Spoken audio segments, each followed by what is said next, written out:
तो मेरा नाम तेजेंद्र शर्मा है। मैं लंदन से आपसे मुखातिब हूँ। तो एक बात और ध्यान देने लायक है कि भारत में भी जो लोग हिंदी साहित्य रच रहे हैं, उन सब का जन्म उन शहरों में नहीं हुआ जहाँ रह के वो हिंदी साहित्य रच रहे हैं। सुधा ओम ढींगरा की एक कहानी है, कौन ज़मीन अपनी, और एक और कहानी है, सूरज कहाँ निकलता है। ये 2 कहानियाँ बिल्कुल 2 अलग थीम्स की हैं।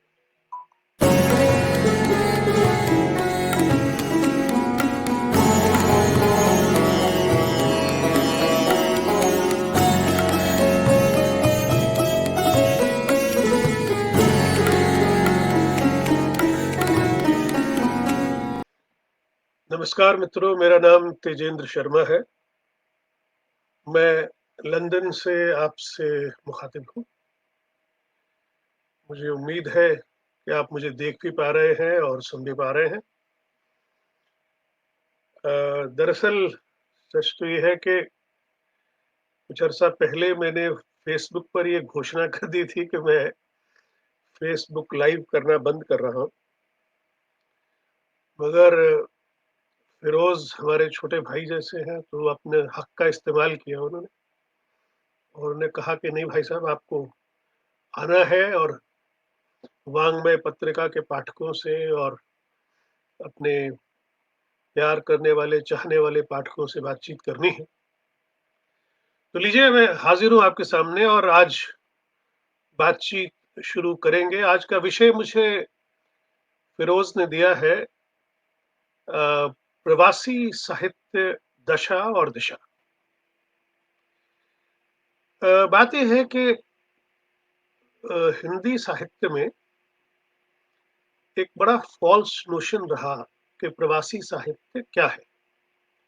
और हमारे यूनिवर्सिटीज़ में और साहित्यिक क्षेत्रों में अभिमन्यु अनंत को एक प्रवासी लेखक के तौर पे पेश किया गया और कहा गया कि अभिमन्यु अनंत एक प्रवासी लेखक है। मेरा मानना ये है कि अभिमन्यु अनंत, रामदेव धुरंधर, राज हीरामन, इन सब का जन्म हुआ मॉरिशस में। तो ज़ाहिर है कि इनका बचपन वहाँ बीता, इनके सारे दोस्त वहाँ थे, इनकी पढ़ाई वहाँ हुई। तो ये कहना कि ये प्रवासी हैं, ये प्रवासी शब्द का गलत इंटरप्रिटेशन हो जाएगा। ये लोग मॉरिशस के हिंदी साहित्यकार हैं और इन्हें वही मानना भी चाहिए हमें, क्योंकि इन लोगों ने प्रवास की पीड़ा सही नहीं। क्योंकि प्रवास चाहे हम अपनी मर्जी से करें, चाहे ज़बरदस्ती हमें करवाया जाए, जैसे 1947 में कुछ लोग प्रवासी शरणार्थी बन के, जो अब पाकिस्तान है, वहाँ से भारत आए, कुछ भारत से उठ के पाकिस्तान गए। तो ये जो प्रवास था, ये फ़ोर्स्ड था, ज़बरदस्ती उन्हें कहा गया कि आप यहाँ से उठिए और वहाँ जाके बसिए। लेकिन उससे पहले, उसके बाद, उससे काफ़ी पहले कुछ गिरमिटिया लोग थे जिनको ज़बरदस्ती एग्रीमेंट के तहत मॉरिशस, सूरीनाम, फिजी, ट्रिनिडाद वगैरह देशों में बसाया गया एक मज़दूर के तौर पे। वो लोग प्रवासी थे क्योंकि वो लोग भारत छोड़कर उन देशों में जाके बसे थे करीब 150 160 साल पहले। लेकिन उनकी जो ग्रैंड चिल्ड्रन है, जो उनकी चौथी पीढ़ी है, वो प्रवासी नहीं है। आज का जो प्रवासी लेखन है मेरे हिसाब से, वो वेस्टर्न हेमिस्फीयर में ज़्यादा हो रहा है, जैसे Britain, Europe, America, Canada, gulf जो खाड़ी देश है, उसके अलावा ऑस्ट्रेलिया और सिंगापुर, इन देशों में जो लेखन हिंदी का हो रहा है, उसे हम प्रवासी साहित्य कह सकते हैं। हालाँकि मेरी एक मुहिम रही है, मैं कहता रहा हूँ कि साहित्यकार तो प्रवासी हो सकता है, हम भला साहित्य को प्रवासी क्यों कहते हैं? मगर अब बात ये है कि बहुत सारे विश्वविद्यालयों में प्रवासी एकेडमिक स्तर पे जुड़ गया है और हिंदी साहित्य में भी जैसे अलग-अलग कंपार्टमेंट्स बने हुए हैं। एक दलित साहित्य है, नारी विमर्श है, आदिवासी विमर्श है। इसी तरह से अब एक प्रवासी विमर्श, विमर्श तो नहीं कहेंगे, प्रवासी साहित्य है, क्योंकि विमर्श जैसी चीज़ प्रवासी साहित्य में एज़ सच है नहीं। तो एक बात और ध्यान देने लायक है कि भारत में भी जो लोग हिंदी साहित्य रच रहे हैं, उन सब का जन्म उन शहरों में नहीं हुआ जहाँ रह के वो हिंदी साहित्य रच रहे हैं। जैसे कोई आज़मगढ़ से उठ के बॉम्बे चला आता है, कोई लुधियाना से उठ के दिल्ली चला आता है, कोई अ जयपुर से कलकत्ता चला जाता है, कोई मद्रास चला जाता है, कोई बैंगलोर चला जाता है और वो वहाँ रह के हिंदी साहित्य रच रहे हैं, उनका जन्म वहाँ नहीं हुआ है। तो उनका भी जो थॉट प्रोसेस है, वो किसी प्रवासी से कम नहीं है। वो अंतर्राज्यीय प्रवासी हैं, जो अपनी जड़ों से कट के किसी बड़े शहर में जाके रहते हैं और उनके परिवार वाले भी ठीक वैसे ही उनको याद करते हैं, मिस करते हैं। ये लोग भी नए शहरों में जाके अपनी जड़ें जमाते हैं। ठीक उसी तरह हम लोग अंतरराष्ट्रीय प्रवासी हैं, जो कोशिश करके अपने आप को नए माहौल में, नई भाषा, नए खान-पान के साथ एडजस्ट करते हैं। तो आज का जो लेखन है, जिसे हम प्रवासी साहित्य कहते हैं, वो अगर सीरियसली देखें, तो करीब 25 एक साल का समय है। उससे पहले छुट-पुट लेखन था, मगर जो गंभीर साहित्यिक रचनाक्रम हमारे सामने है, जिसे हम प्रवासी साहित्य के तौर पे लोगों के सामने पेश करते हैं, वो करीब 25 एक साल का साहित्य है। और उसमें भी अगर हम अमेरिका की सुषम बेदी को छोड़ दें, क्योंकि मैं उषा प्रेमवदा जी को तो काफ़ी देर हो गई, हालाँकि अमेरिका गए, मैं उनको शुरू से प्रवासी साहित्यकार नहीं मान पाता था, क्योंकि उनके 55 खंबे, लाल दीवारें और वापसी जैसी रचनाएँ उनके प्रवासी होने से पहले लिखी गई थी। मगर अब क्योंकि उन्होंने वहाँ जाके भी 2-3 उपन्यास लिखे हैं, तो हम देखते हैं कि ब्रिटेन में 1999 तक किसी भी प्रवासी लेखक का अपना कहानी संग्रह प्रकाशित नहीं हुआ था। तो उषा राजे सक्सेना ने एक मिट्टी की सुगंध नाम से एक संग्रह निकाला था, जिसमें अलग-अलग कहानीकारों की कहानियाँ लेकर एक संग्रह तैयार हुआ। तो यानी कि 1999 का मतलब है कि 21 साल पहले तक किसी प्रवासी साहित्यकार का अपना कहानी संग्रह प्रकाशित नहीं था। अब आज की स्थिति ये है कि अमेरिका में, कनाडा में, भारत में, ब्रिटेन में, यूरोप में हमारे पास काफ़ी अच्छे कथाकार हैं, जिन्होंने लगातार निरंतर अच्छी कहानियाँ और उपन्यास भी हमें दिए हैं। दरअसल मैं अभी भी मानता हूँ कि उपन्यास लिखने के लिए जो समग्र अ, फ़ोकस चाहिए, प्रवासियों के पास शायद उतना समय होता नहीं है। वो जिस तरह की नौकरी करते हैं, जिस तरह से काम करते हैं, मगर आज हमारे पास प्रवासी उपन्यासकारों में उषा प्रियंवदा, सुषम बेदी, प्रतिभा डावर।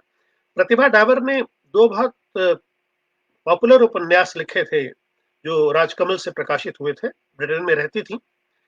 भारतेंदु विमल, नीना पॉल, नरेश भारतीय, अर्चना पेन्युली, सुदर्शन प्रियदर्शिनी, दिव्या माथुर और अमेरिका की बहुत इम्पोर्टेंट राइटर हैं सुधा ओम ढींगरा, पुष्पिता अवस्थी, हंसादीप, इन सब लोगों ने उपन्यास लिखे हैं।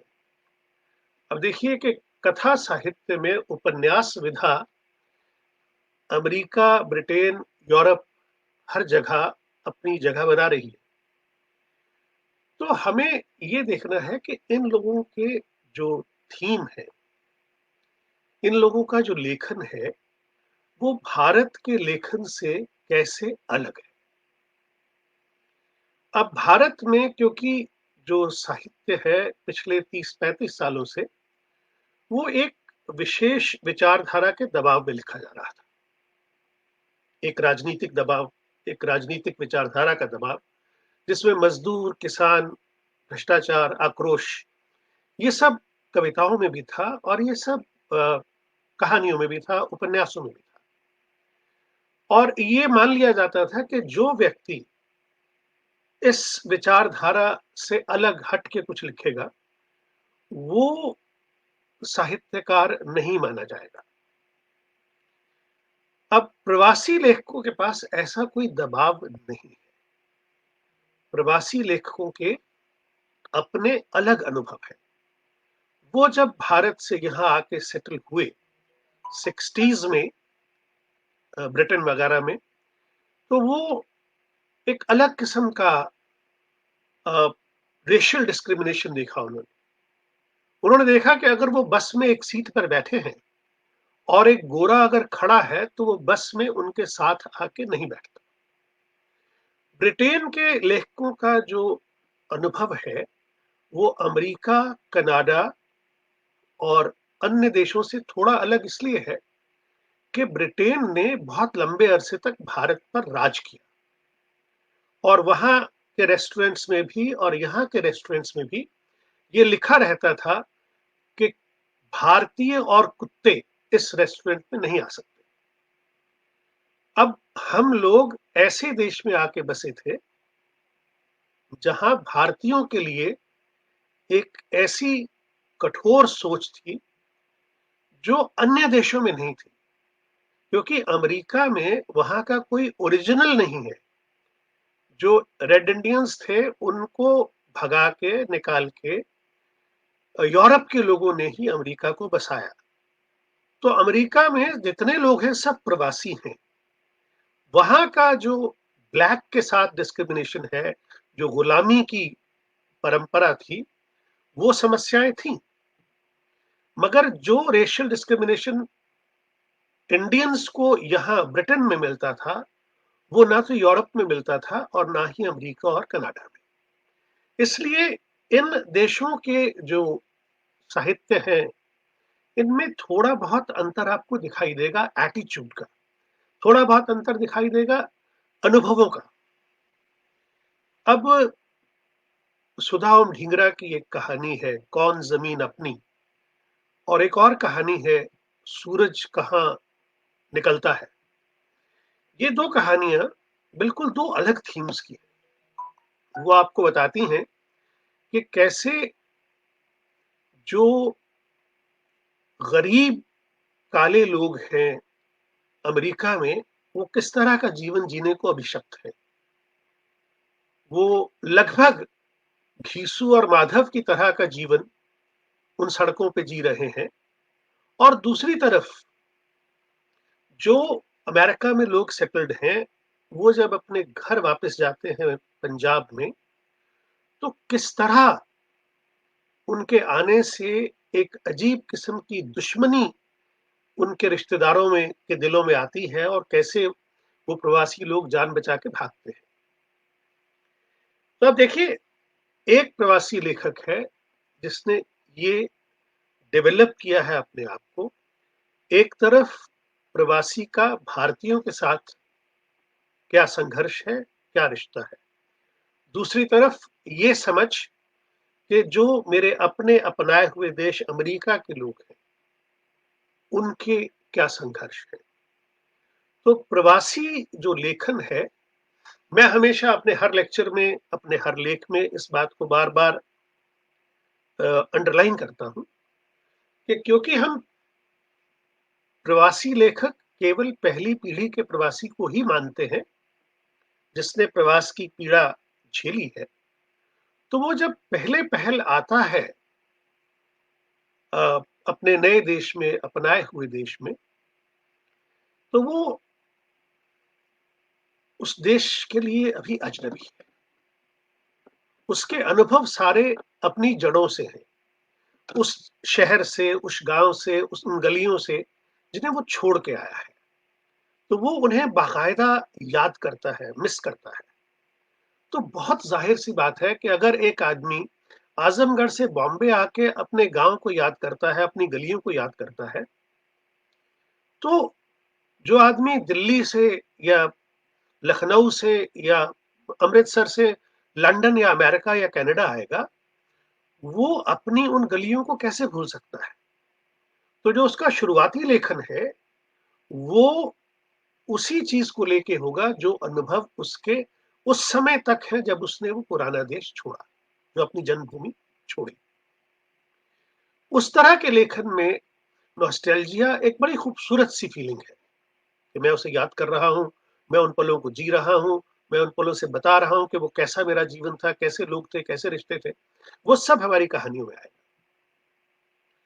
फिर दूसरा जो स्टेज है, दूसरी स्टेज जो है, वो हमारे निर्मल निर्मल वर्मा की है कि वो लंदन को देखते हैं एक बाहरी व्यक्ति की तरह और वो उसे समझने की कोशिश करते हैं। उनके लिए एक कौतुक है। वो जानना चाहते हैं इस देश में लोग कैसे रहते हैं, यहाँ के रीति-रिवाज क्या है, यहाँ कैसे हमें ट्रीट मिलता है, या कैसा हमारा संघर्ष है, किस तरह से हमें यहाँ के लोकल आदमी से 5 गुना ज़्यादा बेहतर होना पड़ता है, उसी के बराबर की नौकरी लेने के लिए। कई बार ऐसा भी हुआ है कि एक व्यक्ति एक नौकरी के लिए अप्लाई करता है और वो अपना नाम अहमद रखता है, जो उसका असली नाम है। उसे जवाब नहीं आता और फिर वो उसी नौकरी के लिए एक एप्लीकेशन एडम के नाम से भेजता है और उसे जवाब आ जाता है। अब ये जो डिस्क्रिमिनेशन है, ये एक लेखक को समझ में आता है कि ये बाकायदा प्लान्ड और सोचा-समझा डिस्क्रिमिनेशन है। ये फिर हमारे लेखन में आना शुरू होता है। इस स्टेज में एक समस्या ये होती है कि हम सूचनात्मक काफ़ी लिखते हैं। हमारे लेखन में एक पंक्ति आएगी, भाई इंग्लैंड में तो ऐसा होता है, इंग्लैंड में तो वैसा होता है, अमेरिका में तो देखिए ये है, भारत में नौकरानी ऐसे मिलती है, अमेरिका में इस तरह होता है। ये जो लेखन है दूसरी स्टेज का, ये भारत के पाठकों को हमारे अपनाए हुए देश के बारे में सूचना देता है कि हम जो नई ज़िंदगी जी रहे हैं, वो किस तरह की है। अब उसके बाद आती है तीसरी स्टेज। तीसरी स्टेज जो होती है, वो एक्चुअली किसी भी लेखक को संपूर्ण लेखक बनाती है और वो है कि वो अपने अपनाए हुए देश के बारे में ठीक वैसे ही लिखता है, जैसे कि वो अपने छोड़े हुए देश के बारे में पूरी अथॉरिटी से लिखता था। आज उसके कैरेक्टर अंग्रेज भी हो सकते हैं, आज उसके कैरेक्टर काले भी हो सकते हैं, आज उसके कैरेक्टर इंडियंस भी हो सकते हैं, पाकिस्तानी भी हो सकते हैं, कोई भी हो सकते हैं। मगर उसका जो लेखन है, वो बिल्कुल ठीक वैसा ही है, जैसा कि वो कोई अंग्रेज अपने समाज के बारे में लिख रहा है। अब आज वो भारत का हिंदी लेखक ना होके ब्रिटेन, अमेरिका और कनाडा का हिंदी लेखक हो जाता है। वो हिंदी साहित्य में नए थीम जोड़ता है। मैं ज़किया जी की एक कहानी है, ज़किया ज़ुबैरी जी की सांकल, वो एक बड़ी खूबसूरत कहानी है कि एक माँ अपने बच्चे को पाल रही है। माँ फर्स्ट जनरेशन इमिग्रेंट है, बेटा जो है वो अ, यहीं पैदा हुआ है और बड़ा हुआ है। किस तरह से रिश्तों में इस तरह अ, गिरावट आती है, इस तरह से बच्चे का जो लालन-पालन है, वो यहाँ के हिसाब से हो जाता है कि जो टेंशन घर में है, जो हालात गुज़रते हैं, माँ को ये डर लगता है कि रात को ये बच्चा कहीं मेरी हत्या ना कर दे, इस गुस्से में। और वो नहीं चाहती कि उसका बेटा इस हत्या के चक्कर में फँसे, तो वो रात को अपने बेडरूम के दरवाजे की सांकल बंद कर देती है। जब वो सांकल बंद करती है, तो ये सांकल एक सिंबल है रिश्तों पर दरवाजे बंद करने का, कि ये जो नई अपनाई हुई सभ्यता, जो नया अपनाया हुआ हमारा देश है, ये एक बहुत महत्वपूर्ण डेवलपमेंट है। तो जो आज का साहित्य है, वो थर्ड स्टेज का साहित्य है। वो बहुत आगे जा चुका है, निकल चुका है। वो बताता है कि आज का जो लेखक है, लेकिन समस्या क्या है? समस्या ये है कि प्रवासी साहित्यकार वही बनेंगे जो भारत से दूसरे देशों में प्रवास करते रहेंगे। अब जो नया प्रवासी आया है, उसके लिए ये बहुत आवश्यक होगा कि जो पहले प्रवासी साहित्य लिखा जा चुका है, वो उसको ज़रूर पढ़े। अगर वो उसको नहीं पढ़ेगा, तो वो उसी तरह से नॉस्टैल्जिक होके लिखेगा, उसी तरह से उसकी दूसरी स्टेज आएगी, उसी तरह से उसकी तीसरी स्टेज आएगी। तो हर बार प्रवासी साहित्य में पहिया आविष्कार होता रहेगा, जबकि प्रवासी साहित्य पहिए से बहुत आगे हवाई जहाज तक पहुंच गया है। आज हमारे जो लेखक रचना कर रहे हैं, वो इन सब स्टेजों से निकल के वहां पहुंच गए हैं, जहां वो हिंदी साहित्य में नए थीम जोड़ रहे हैं, नए थीम ऐड कर रहे हैं। और इसलिए बहुत मुश्किल हमारे आलोचकों को होती है कि जो आलोचक हमेशा किसान और मजदूर की कहानियों की आलोचना करते रहे, जो आलोचक केवल एक विचारधारा के तहत साहित्य को पढ़ के उसकी आलोचना समीक्षा करते रहे, उनको हमारा साहित्य जो है, क्योंकि अब हम बिल्कुल एक नई दुनिया उनके सामने पेश कर रहे हैं। आज हमारी दुनिया जो है, वो एक अलग दुनिया है, जिस दुनिया को हमने अपने हिंदी के पाठक के सामने परोसा है। तो उसे समझने के लिए आज ये भी जरूरी होगा कि जैसे हमारे पुराने आलोचक भारत की एक परंपरा के लेखकों को पढ़ते थे, ठीक उसी तरह वो प्रवासी लेखकों की परंपरा को भी पढ़ना शुरू करें। उन्हें पता चले कि जो प्रवासी लेखक अब आज लिख रहे हैं, उन्होंने कितना नया हिंदी साहित्य को दिया है। प्रवासी लेखकों में कवियों की भी बहुत इंपॉर्टेंट भूमिका है, संस्मरणों की भी बहुत अच्छी भूमिका है। हमारे एक मित्र हैं सुमन कुमार घई, जो कनाडा में रहते हैं। उनकी एक बहुत अच्छी कहानी है सुबह 7:30 बजे। बड़ी प्यारी सेंसिटिव सी कहानी है। उस कहानी में वो दिखाते हैं कि किस तरह जब सत्ता परिवर्तन होता है, तो कैसे रोल बदल जाते हैं। कनाडा में, इंग्लैंड में, अमेरिका में बहुत जल्दी जल्दी कई बार लोगों की नौकरी छूट जाती है, रिडंडेंट हो जाते हैं लोग। तो घई साहब दिखाते हैं कि उनका जो कैरेक्टर है वो रिडंडेंट हुआ है और पत्नी की नौकरी चल रही है।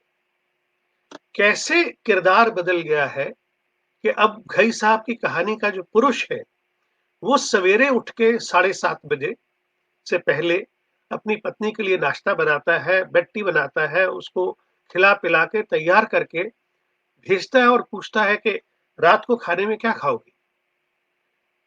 तो ये जो सोच है, ये सोच हिंदी कहानी को कुछ नए आयाम देती है, बताती है। मैंने कुछ अरसा पहले एक किताब का संपादन किया था, आपको दिखाएंगे। इसका नाम है देशांतर। ये दिल्ली हिंदी अकादमी ने छापी थी और इसमें मैंने अमेरिका, कनाडा, ब्रिटेन, हर जगह के लेखकों को लिया था। इसमें अमेरिका से सुषम बेदी की कलश, सुधा ओम ढींगरा की सूरज क्यों निकलता है, उमेश अग्निहोत्री लव बर्ड्स, पुष्पा सक्सेना दूरियों का साथ, अनिल प्रभा कुमार मैं रमा नहीं हूं, अमरेंद्र कुमार चिड़िया, सुदर्शन प्रियदर्शनी अखबार वाला, और कनाडा से स्नेह ठाकुर प्रथम डेट, और सुमन कुमार घई की सुबह 7:30 से पहले। उसके बाद हमने खाड़ी देशों से कृष्ण बिहारी कोई मजहब कोई कानून नहीं, पूर्णिमा वर्मन फुटबॉल, यूरोप से अर्चना पेन्युली हाईवे 47, और बाकी ब्रिटेन से हैं डॉक्टर गौतम सचदेव जीरे वाला गुड़, उषा राजे सक्सेना वह रात, महेंद्र दवेसर दीपक सोना लाने पी गए, शैल अग्रवाल भय, अचला शर्मा मेहरचंद की दुआ, उषा वर्मा उसकी जमीन, दिव्या माथुर फिक्र, डॉक्टर पद्मेश गुप्त तिरस्कार, नीना पॉल आखिरी गीत, जकिया जुबेरी सांकल, और तेजेंद्र शर्मा कब्र का मुनाफा। इसमें 23 कहानियां हमने ली, और मैंने एक लंबी सी इंट्रोडक्शन इस किताब के लिए लिखी। और ये किताब मुझे लगता है किसी भी विद्यार्थी शोधार्थी के लिए आवश्यक है, यदि वो प्रवासी साहित्य के कथा साहित्य में थोड़ी रुचि रखता है, तो ये किताब उनके लिए पढ़ना आवश्यक है। क्योंकि इस किताब के माध्यम से मैंने ये प्रयास किया कि हर जगह की जो बिरयानी है उसके चावल इसमें जोड़ दूं, ताकि सबको पता चले कि हर देश का जो प्रवासी हिंदी लेखक है, वो अपनी कहानियों में किस तरह अपने अपनाए हुए देश की समस्याओं को पिरो रहा है। अब वो स्थिति नहीं है कि हम इंग्लैंड, अमेरिका या कनाडा में रह के भारत के बारे में लिखें। अब हम यहाँ के बारे में लिखते हैं। और अर्चना पेन्युली का बहुत अच्छा उपन्यास है, वेयर डू आई बिलोंग। वो एक सवाल है जो हम सब प्रवासियों के लिए वाजिब सवाल है, कि ये एक ऐसी स्थिति है, ये तय करना मुश्किल हो रहा है कि मैं यहाँ का रहने वाला हूँ कि वहां का रहने वाला हूँ, एक पांव यहाँ है एक पांव वहां है। ये समस्या अर्चना पेनुली बहुत अच्छी तरह से डील करती है। तो ये आप देखिए कि हमारे जो भारत के बाहर रहने वाले भारतीयतर साहित्यकार हैं, वो केवल आपसे रिजर्वेशन कोटा नहीं मांगते। वो ये नहीं कहते कि हमें कोई कोटा चाहिए। देखिए, दलित साहित्य के जो पैरोकार हैं, वो कहते हैं कि हम दलित साहित्य लिख रहे हैं।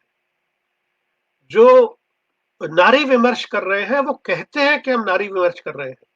किसी भी प्रवासी कथाकार ने ये नहीं कहा कि मैं प्रवासी कहानी लिख रहा हूं। ये हम पे आपने थोपा है। आपने हमें बताया है कि हम प्रवासी साहित्यकार हैं। हमें नहीं पता था। हमें पता था कि हम हिंदी लिखते हैं, हम हिंदी की कहानी लिखते हैं। क्योंकि मैं किसी भी ऐसे भारतीयतर कथाकार को, साहित्यकार को नहीं जानता जो सुबह उठे, नहाए धोए, नाश्ता करे और बैठे और आके कंप्यूटर पे कहे, भाई मैं आज एक प्रवासी कहानी लिखूंगा। ऐसा कोई नहीं करता। कोई प्रवासी कहानी नहीं लिखता, कोई प्रवासी कविता नहीं लिखता। हम सब केवल और केवल कहानी लिखते हैं, कविता लिखते हैं, नाटक लिखते हैं, संस्मरण लिखते हैं। हम उसमें कहीं ये नहीं कहते कि हम कोई प्रवासी साहित्य रचने जा रहे हैं। ये नाम हमें आपने दिया। आप हमारा थैंक्स करिए कि हमने उसे स्वीकार कर लिया। हमने कहा भाई देखो, पहले हमने खूब लड़ाई की। मैं हर साल भारत से ब्रिटेन से उठ के भारत जाता था, एक सम्मेलन करता था, वहां शोर मचाता था। राजेंद्र यादव को, अशोक वाजपेयी को, नामवर सिंह को, सबको इकट्ठे करके इनवाइट करता था और कहता था हमें प्रवासी कहना बंद कीजिए। तो उनका कहना था भाई अब तो तुम्हारा नाम हो गया, अब तुम कुछ नहीं कर सकते, अब तुम अपने साहित्य को प्रेजेंट करो लोगों के सामने। जब मुझे उन्होंने ये कहा तो मुझे ये लगा कि भाई अगर वो लोग हमारा नाम बदलने को तैयार नहीं है, तो हम परिदृश्य को तो बदल सकते हैं। क्योंकि हमारे साहित्य को, हमारे साथियों के साहित्य को बहुत सारे आलोचकों ने बिना पढ़े दोयम दर्जे का घोषित कर दिया था। एक तो हमारी समस्या ये थी शुरुआती कि हमें पब्लिशर नहीं मिलते थे, इंटरनेट अभी आया नहीं था।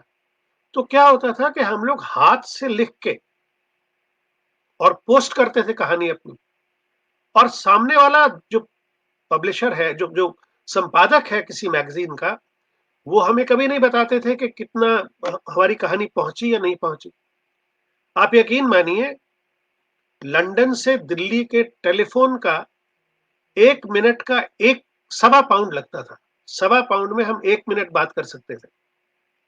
तो ज़ाहिर है इतने पैसे संपादक क्यों खर्चेगा बताने में। ईमेल शुरू नहीं हुई थी। तो ना तो हमें पता चलता था कि हमारी कहानी छपी, एक्सेप्ट हुई कि नहीं हुई, उसका क्या हुआ। और ना ही बाद में हमें आसानी से प्रकाशक मिलते थे।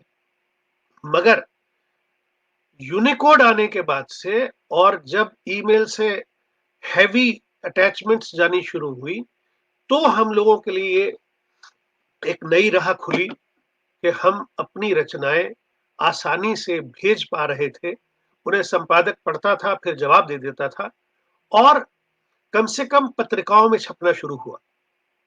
और फिर हमें प्रकाशक ढूंढने पड़े। अब प्रकाशन के अंदर ये था कि सबके मन में ये आता था कि यार ये लोग तो पाउंड में कमाते हैं, डॉलर में कमाते हैं, तो इसका कुछ तो फायदा हमें भी होना चाहिए ना। तो उन्होंने, प्रकाशकों ने कुछ रेट्स फिक्स किए कि हाँ जी, आप कहानी संग्रह छपवाएंगे तो इतने, और अगर आप कविता संग्रह छपवाएंगे तो इतने, कविता संग्रह तो बिकता नहीं है। इस तरह की कुछ बातें सुनने को मिली। अब सारे लोग इतने किस्मत वाले नहीं थे कि जिन्हें रॉयल्टी भी मिले, ठीक से कॉन्ट्रैक्ट और एग्रीमेंट भी मिले। सारे प्रकाशक ऐसा नहीं करते थे। तो बहुत से लोगों ने अपनी जेब से पैसे भी देने शुरू किए। अपनी किताब छपवाने का सुख अलग होता है। बल्कि मित्र प्रेम जन्मेजय ने एक बार मजाक मजाक में मुझे कहा कि यार तुम प्रवासी लोगों ने हमारे रेट भी खराब करवा दिए। आजकल प्रकाशक हम लोगों से भी पैसे मांगने लगा है, हमारे इंडियन राइटर्स से भी। तो इन सारी मुश्किलों को झेलते हुए प्रवासी साहित्यकार जो हैं, वो आज जहां पहुंचे हैं, जहां उनके साहित्य को समझने के गंभीर प्रयास हो रहे हैं।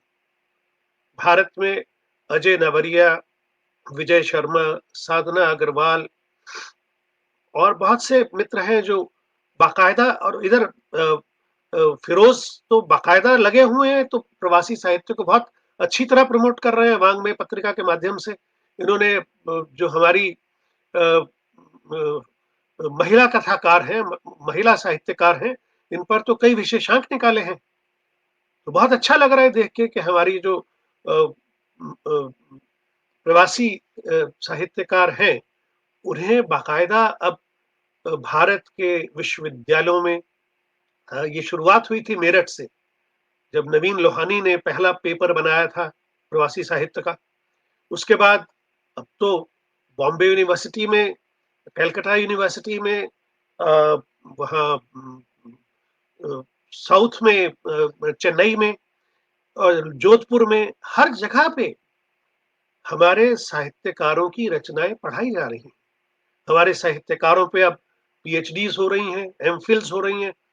तो हमें देख के अच्छा लगता है कि ये वर्तमान स्थिति जो प्रवासी साहित्यकारों की है, ये बहुत अच्छी है, क्योंकि अच्छा लेखन हो रहा है, अच्छी किताबें छप रही हैं और उनके संकलन अलग अलग लेखकों के मिला के भी छप रहे हैं। इससे एक अच्छी यात्रा दिखाई दे रही है, जो पहले धक्के खा खा के चल रही थी, वो अब बाकायदा तरीके से एक स्मूथ जर्नी उसकी शुरू हुई है, जिसमें हम सब काफी कंफर्टेबल महसूस कर रहे हैं। एक बात यहाँ थोड़ी सी परेशानी वाली भी है कि हमारे जो अधिकांश वर्तमान प्रवासी लेखक हैं, वो अब उम्र के उस पड़ाव पे पहुंच रहे हैं कि जैसे उषा वर्मा, उषा राजे सक्सेना, महेंद्र दवेसर, जकिया जुबेरी, शैल अग्रवाल, दिव्या माथुर, जय वर्मा, अरुण सब्रवाल, कृष्ण कुमार, सुदर्शन प्रियदर्शनी, रेखा मैत्र, उमेश अग्निहोत्री, भारतेंदु विमल, ये सब अब 70-75 पार कर गए। ये वो उम्र होती है जब आम तौर पे लेखक या कोई भी कलाकार रिटायरमेंट के बारे में सोचना शुरू कर देता है और नई चीजें ग्रहण करना मुश्किल हो जाता है। कोई भी रचनाकार तब तक सक्रिय रहता है जब वो जीवन से कुछ ना कुछ नया खोजना कंटिन्यू ना करे। जब तक वो खोजता रहेगा, जब तक उसे जीवन से लगाव होगा, जीवन में नई चीजें आएंगी, जब तक उसे ये सेटिस्फेक्शन नहीं होगा कि मैंने अच्छा लिख दिया है। जिस दिन लेखक को ये लगा कि मैंने तो बहुत अच्छा लिख दिया, वो फिर उसका अंतिम दिन हो जाता है। हमेशा ये सोच रहती है, the best is yet to come. ये जो रॉबर्ट ब्राउनिंग की लाइन है, the best is yet to come, ये हर लेखक की सोच की सबसे महत्वपूर्ण पंक्ति होनी चाहिए। लेकिन समस्या ये भी है, अगर आप देखें तो भारत में डॉक्टर धर्मवीर भारती, मोहन राकेश, कमलेश्वर, राजेंद्र यादव, निर्मल वर्मा, जितने भी हमारे लेखक हुए हैं, इन्होंने अपना बेस्ट जो था वो 45-50 से पहले लिख दिया था। बहुत रेयर लेखक ऐसे हैं जो जॉन मिल्टन की तरह बुढ़ापे में जाके अच्छा लेखन करते हैं। बहुत, जैसे हमारे यहाँ दो ऐसे लोग हैं, एक महेंद्र दवेसर और एक जकिया जी, जिन्होंने 65 के बाद हिंदी में लिखना शुरू किया। तो ये बहुत रेयर चीज है। अदरवाइज जैसे जैसे उम्र 70-75 होती है तो उसके बाद इंसान थोड़ा ठहर जाता है, ठहराव में आ जाता है। ये यहाँ सोचना है कि यहाँ जो भारत से रॉ मटेरियल सप्लाई हो रहा है, जो नए प्रवासी भारत से अमेरिका आ रहे हैं, भारत से कनाडा आ रहे हैं, भारत से इंग्लैंड यूरोप आ रहे हैं, वही तो कल के प्रवासी लेखक बनेंगे, वही तो प्रवासी कथाकार बनेंगे, वही तो हम लोगों से कलम लेके हमारी कलम को आगे चलाएंगे। मगर वो बच्चे अगर भारत में हिंदी नहीं पढ़ रहे, तो सोचिए, अगर वो भारत में हिंदी पढ़ नहीं रहे तो यहाँ हिंदी लिखेंगे कैसे? हमारा जो पूरा लेखन है वो भारत से आने वाले प्रवासियों पर निर्भर है। हम लिख के अब चले जाएंगे और कितने साल लिखेंगे? जो 75 के हो चुके हैं वो ज्यादा से ज्यादा 5 साल लिखेंगे, जो 65 के हो चुके हैं वो 10 साल लिखेंगे। उसके बाद हमें नए कंधे, नए हाथ, नई कलम चाहिए। तो आपसे ये गुजारिश है कि आप अपने बच्चों को भारत में हिंदी अखबारों, हिंदी साहित्य से जोड़िए, ताकि जब वो बच्चे कल को प्रवासी बनकर इन देशों में आए तो हमें ये विश्वास हो कि हम जहां प्रवासी साहित्य को छोड़ रहे हैं, हम भी कल को तस्वीर बन के दीवार पे लटकने वाले हैं। तो वो जब आके टेक ओवर करे हमसे, तो वो तैयार हो इसके लिए। और वो तैयारी वहां से होती है जहां से वो आते हैं। यहाँ आके वो नए अनुभवों को शब्द तो दे सकते हैं, मगर शब्द सीख नहीं सकते, क्योंकि आज तक कोई ऐसा हिंदी का लेखक सही मायने में अमेरिका, कनाडा, इंग्लैंड वगैरह में नहीं हुआ जिसका जन्म इन देशों में हुआ हो। और अगर हुआ हो और वो लिखे भी, तो वो प्रवासी तो नहीं कहलाएगा। वो वैश्विक हिंदी कथाकार या वैश्विक हिंदी साहित्यकार या भारतेतर साहित्यकार तो कहला सकता है, लेकिन वो प्रवासी साहित्यकार नहीं कहलाएगा।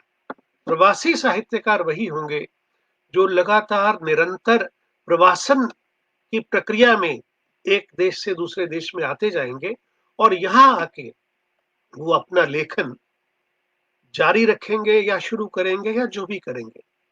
लेकिन वो हमें वहां भी पढ़ें और यहाँ भी पढ़ें, उसके बाद अपना जो उनका लेखन है वो इस परंपरा को आगे जारी रखेगा।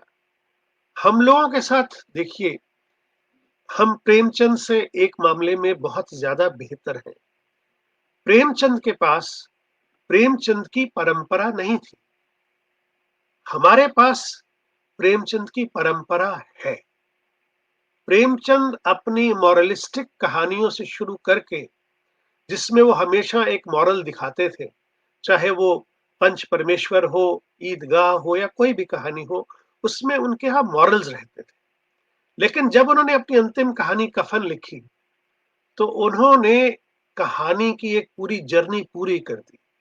उन्होंने हमें कफन दे दी कि अब आज के बाद जो भी लेखक आएगा, वो कफन से आगे की कहानी लिखेगा।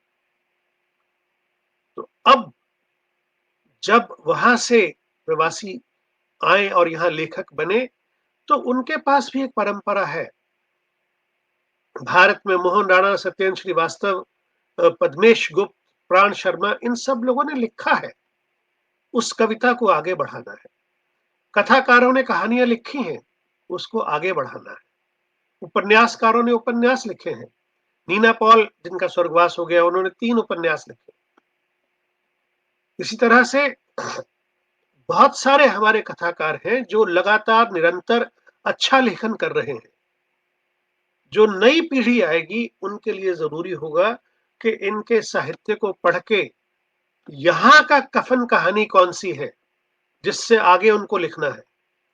यहाँ अगर उनको कब्र का मुनाफा मिल चुकी है, तो वो कब्र का मुनाफा से आगे की कहानी लिखें।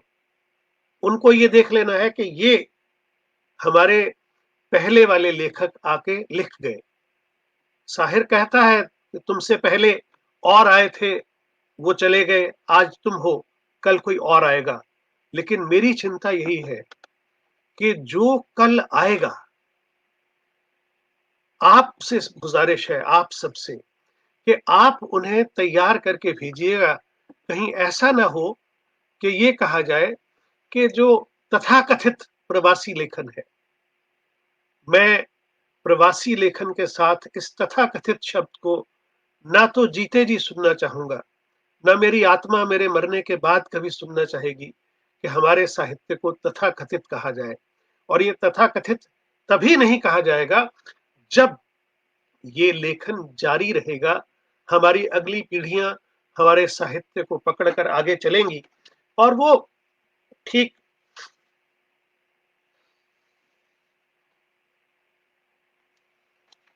वो ठीक उसी तरह, देखिए हम लोगों ने क्या किया था। हम लोगों ने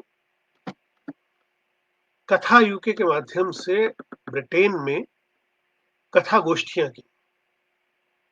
लोगों के घरों में हॉल किराए पे लेके वहां 2 लोग अपनी कहानी सुनाते थे, हम उन कहानियों पे चर्चा करते थे। फिर जब कभी कोई लेखक अमेरिका से आया, जैसे सुषम बेदी आई, या अनीता कपूर आई, या भारत से कोई लेखक आया, हम उनके साथ भी गोष्ठी करते थे। जब अशोक वाजपेयी आए, तो हमने उनकी कविताओं का भी एक सेशन रखा। तो उससे क्या होता था कि हमारे जो लेखक थे, उन्हें पता चलता था कि उनकी कहानियां किस स्तर तक पहुंच रही हैं, क्योंकि उसी वक्त तत्काल उन पर रिएक्शंस मिलते थे। कथा यूके के माध्यम से हमने कार्यशालाएं की, और मैं बड़े गर्व से ये कहता हूं कि एक कार्यशाला जो मुझे करने का मौका मिला, उसमें ममता कालिया जी और रविंद्र कालिया भी आए थे। हमारी उस कार्यशाला में से जय वर्मा और अरुण सब्रवाल नाम की 2 लेखिकाएं आईं, जिन्होंने उस कार्यशाला से पहले कभी कोई कहानी नहीं लिखी थी, कभी कविताएं नहीं लिखी थी। आज अरुण सब्रवाल के 4 कहानी संग्रह छप चुके हैं। उसी गोष्ठ उसी कार्यशाला से शुरुआत हुई उनकी। जय वर्मा का अपना कहानी संग्रह छप चुका है। इन लोगों की रचनाएं भी अलग-अलग विश्वविद्यालयों में सिलेबस का हिस्सा बन चुकी हैं। तो हमें सोचना और समझना ये है कि जो हो चुका है,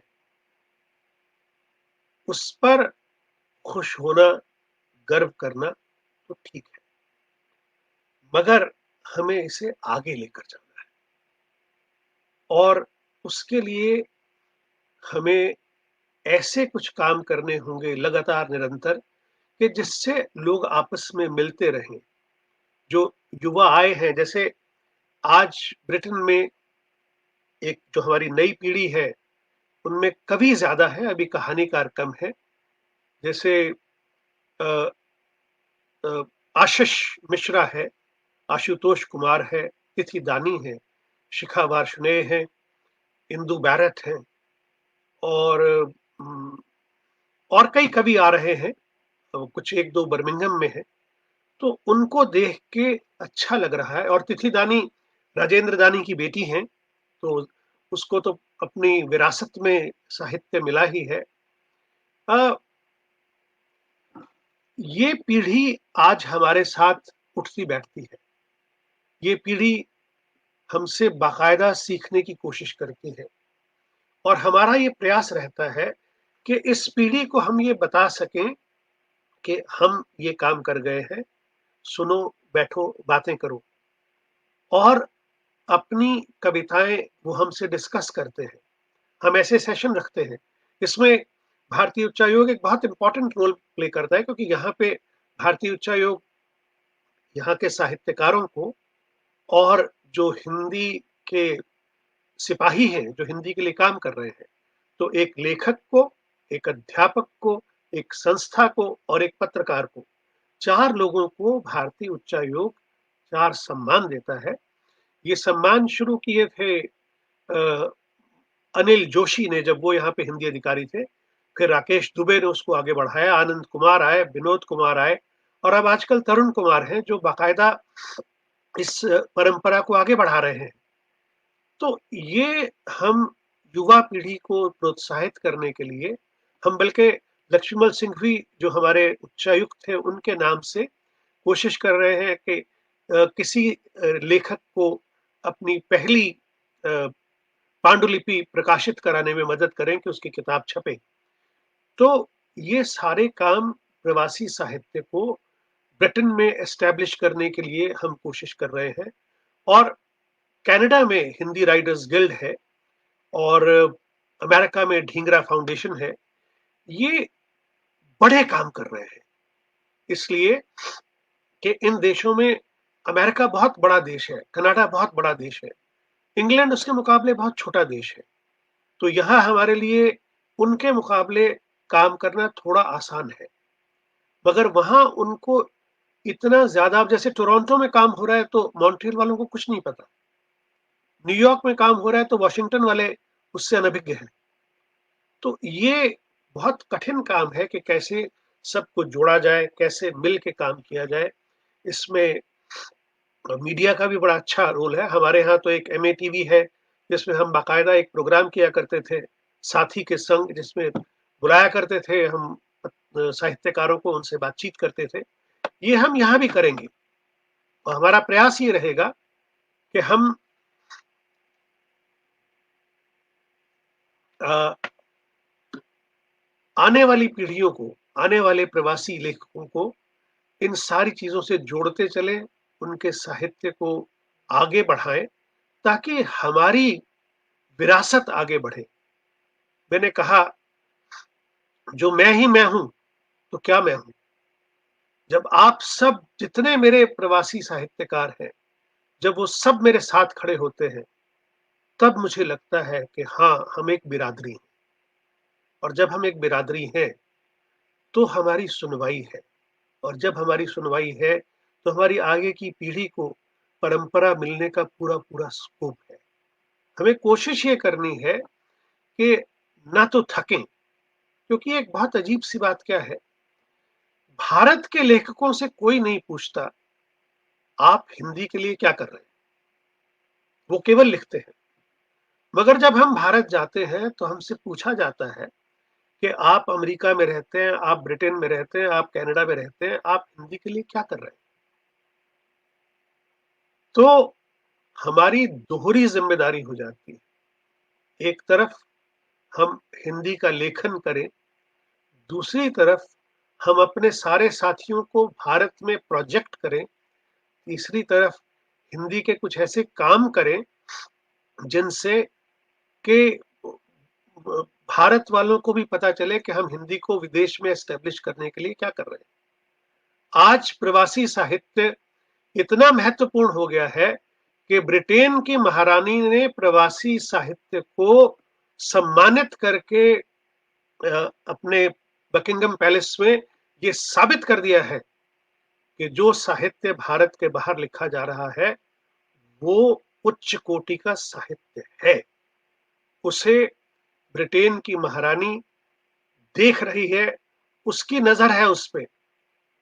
वो आलोक श्रीवास्तव का जो शेर है कि मसरूफ वो जरूर है पर बेखबर नहीं।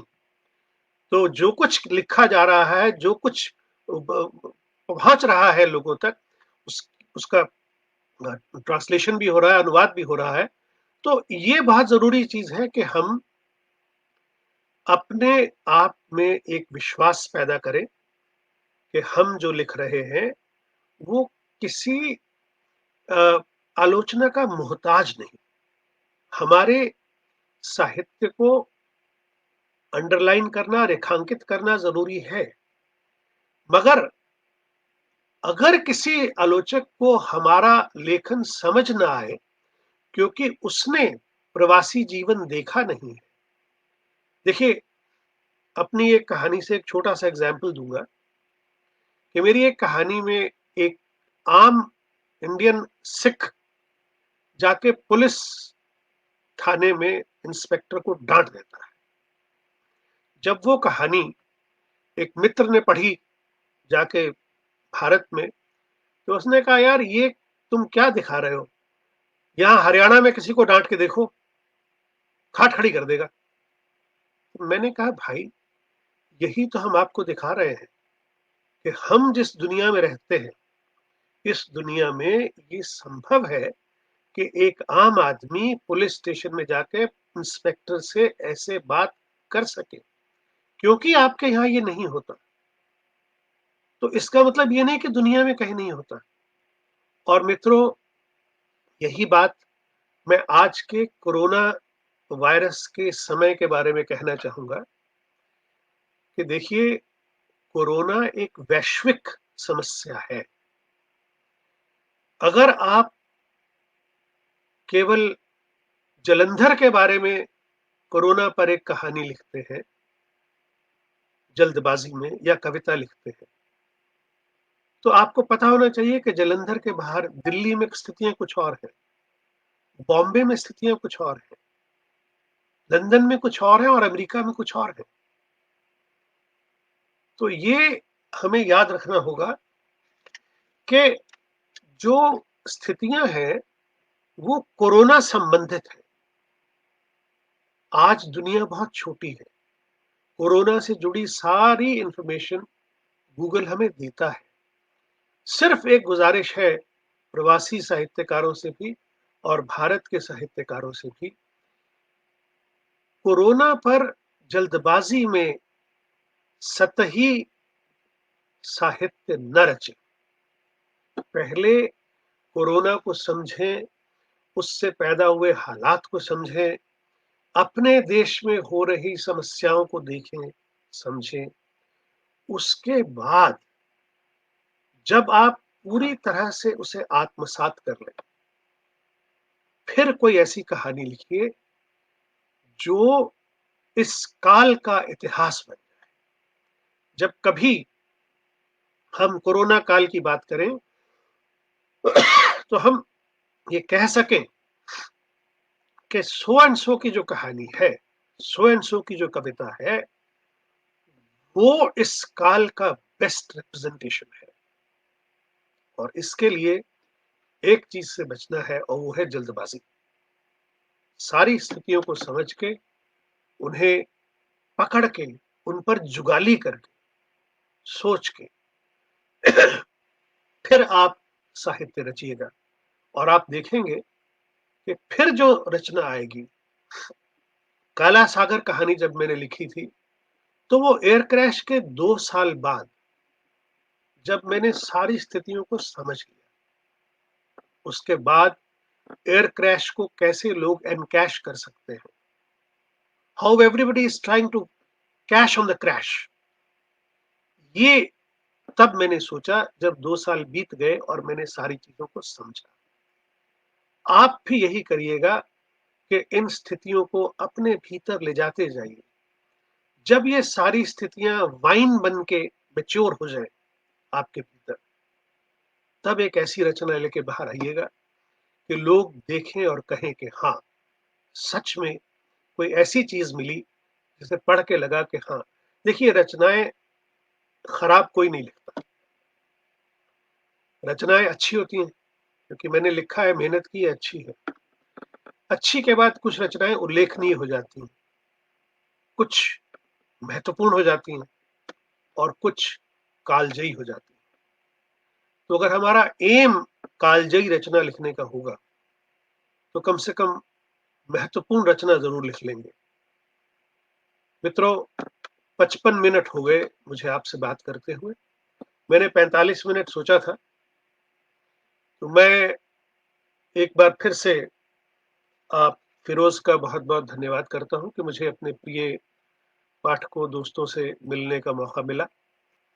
मुझे उम्मीद है कि मैंने जो कुछ आज आपसे कहा है, उससे कम से कम शोधार्थियों को, पाठकों को ज़रूर कुछ मिला होगा और मैं अब आपसे विदा लूँगा। बहुत-बहुत धन्यवाद, बहुत-बहुत शुक्रिया।